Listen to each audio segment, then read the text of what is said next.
Okay, for the negative side, you have 1 to 2 minutes, and you may begin. On an average day, 93 Americans are killed in the U.S. by a gun. How can a weapon that kills thousands of people every year really keep our nation safe?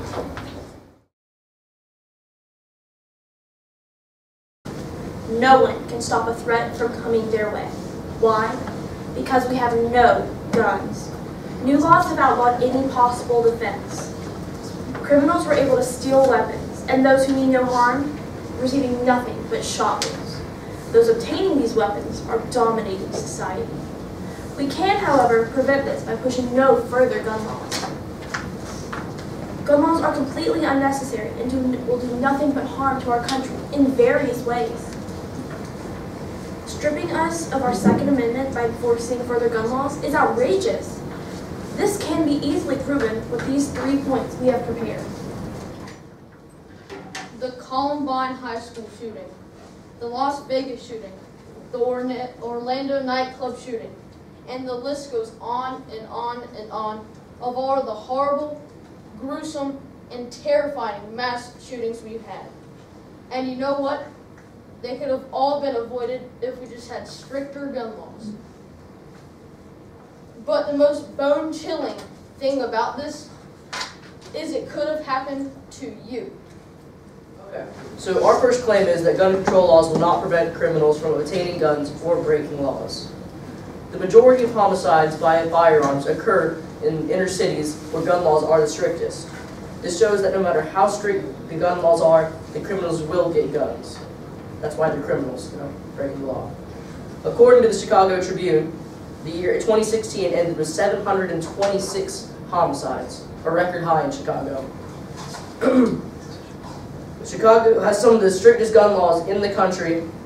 This just proves how ineffective gun laws truly are. Okay, so I heard you say that gun laws are ineffective, but gun crime in the 1990s and 2000s, there was a law that banned assault weapons. However, after that law was taken down, death by guns started to steadily rise every single year.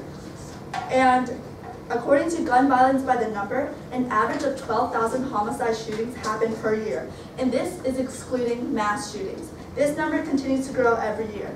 And according to the New York Times, recently in 2015, homicide rate rose by 10.8%. Considering that the United States already has a very high rate of homicides, a 10.8 increase is much larger than the average 1.8 increase per year. Thank you. I heard you say that gun rights are constantly rising over the past few years, but guns are not even like the leading death cause in America. The leading death cause in America is cars, and if you want to ban guns, you might as well ban automobiles as well. And my claim is that more gun control is not needed. Education about guns and gun safety is needed to prevent accidental gun deaths. When someone is selling someone a gun, they can't look into their minds and say, oh, he's probably going to commit a mass shooting. But I feel like gun sellers should promote classes to help these gun buyers make smart decisions with their guns. And a lot of the deaths caused by guns are fatal accidents. Some parents don't take privacy of their firearms seriously enough, and which could lead to their children accessing their guns and lead to serious injuries or fatal injuries.